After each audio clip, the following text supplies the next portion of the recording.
네, 우선 축하드립니다. 네, 감사합니다. 네, 장관 후보자께서는 5.16 이전에는 이미 문민 출신 국방부 장관이 4분이나 있었던 거죠. 네, 그러니까 지금 5번째 문민 장관이신 거죠. 네, 그렇습니다. 내란을 극복하고 문민 장관은 참으로 의미가 깊다 생각합니다. 어떤 뭐 도전이 있더라도 잘 극복해 내시리라 저는 믿습니다. 5.16을 일으킨 박정희 쿠데타 이후에 사실은 문민 장관이 없었지 않습니까? 네, 그런데 박정희의 길을 가려고 했던 것이 바로 저는 윤석열이라고 생각을 합니다. 박정희는 만주군 육군 장교 출신이고 남조선 노동당 군사 총책이었죠. 사실은 그것이 들통이 나서 소장으로 진급했을 때 미 측의 강력한 항의를 받았고 그래서 사령관으로 승진이 됐다가 부사령관으로 강등되고 그런 모멸감 때문에 또 쿠데타를 일으켰다라고 생각을 합니다. 그리고 박정희는 이 재임 시절 북한의 위협을 강조하면서 그 핑계로 유신 독재를 일으켰던 것 아니겠습니까?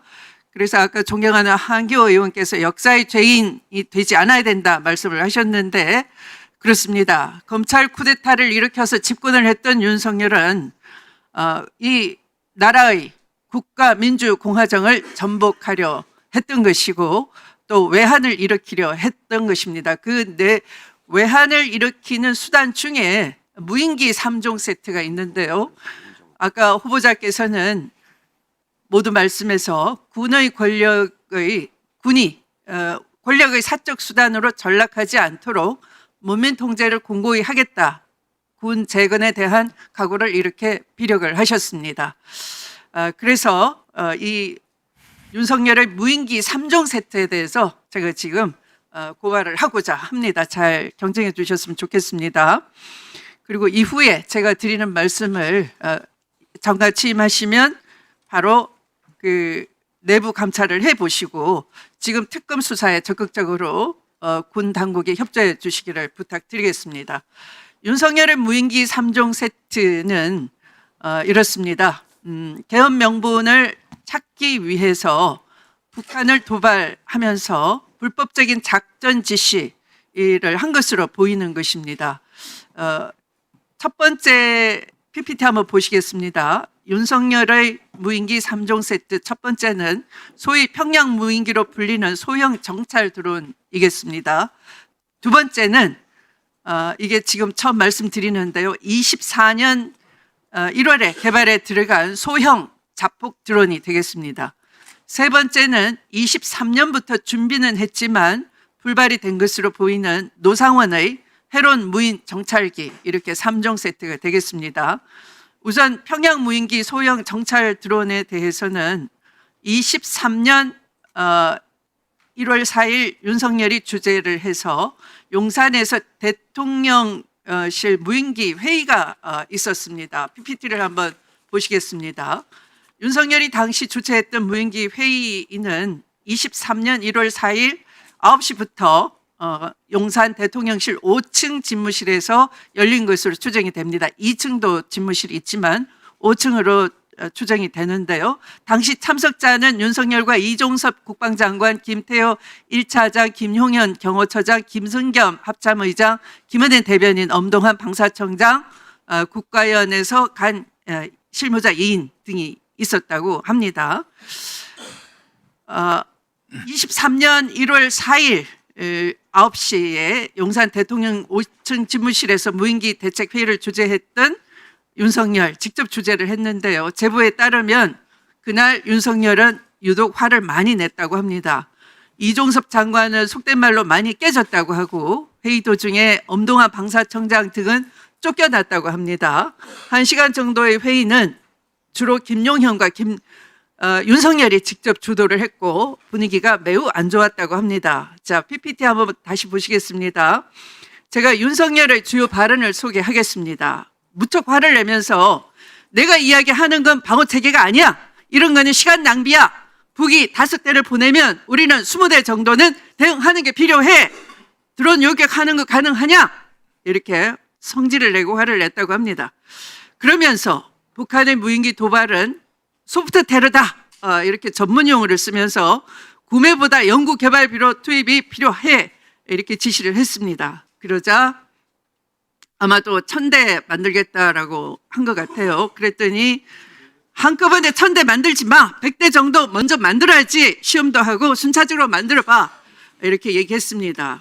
근데 사실은 이 소프트 타겟 테러가 정확한 용어이고요. 소프트 테러라는 건 조금 잘못된 용어인 것입니다. 소프트 타겟이라고 하는 것은 이른바 타겟을 간접적으로 정해서 공포감을 대중으로 하여금 불특정 다수를 타격해서 국민들로 하여금 공포감을 일으키는 그 적의 테러인데요. 그 하드 타겟 테러와는 좀 다른 구분이 된다 하겠습니다. 그래서 윤석열이 이 더욱더 화를 내면서 뜨릇뜨릇 보고 폭파시켜 봐. 시험도 계속하고 다양하게 해봐. 이렇게 직접 지시를 합니다. 이것이 바로 자폭 드론이라 하겠습니다. 윤석열이 그러면서 드론 킬러 드론이라고 하자라고 합니다. 모두 일어서서 박수를 쳤다고 합니다. 그런데 드론 킬러는 드론을 잡는다는 뜻이고 킬러 드론은 다양한 무장한 드론을 의미하는 것인데 드론 킬러 드론이라는 신조어는 그날 윤석열이 만들어내고 모두 충성의 박수를 쳤다고 합니다.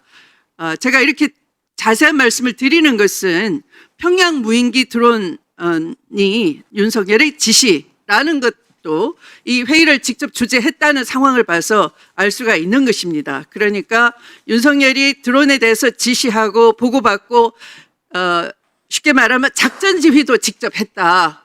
그 12.3 내란 개업날 각 사령관한테 재촉하는 전화를 여러 차례 했듯이 아닙니다. 시간이 주질이가 7분이기 때문에 오후에는 좀 더 여유가 있는데 다른 분 다 돌아가야 됩니다. 아니 왜냐하면 다른 의원님도 이 방송에 다 나가셔야 되기 때문에 좀 정리해 주시죠. 네, 정리하겠습니다. 그러니까 직접 작전을 지휘했다라고 보는 것이 저는 맞다라고 봅니다.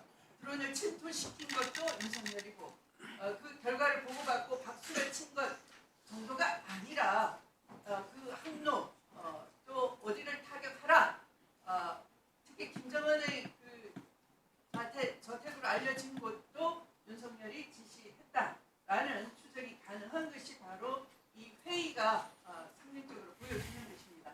다 관련자들을 배제하고 직접 소프트 타겟 테러를 지시하고 공포감을 일으키고 대응하라 대수를 정하고 그러니까 제작 지시와 그 사후 보고 드론의 운용까지도 직접 지휘했다라고 봐지는 것입니다. 그래서 바로 23년 1월 4일 외환 혐의 시발점이 된 윤석열의 무인기 회의에서부터 신속한 수사가 필요하고 의원님 정리해 주시죠. 회의에 참석했던 관련자들을 수사해야 될 것이고 윤석열의 구체적 지시 사항, 향후 평양 무인기 침투까지 전개 과정에 대해서 특검은 소환 조사를 통해 낱낱이 밝혀져야 할 것인데요.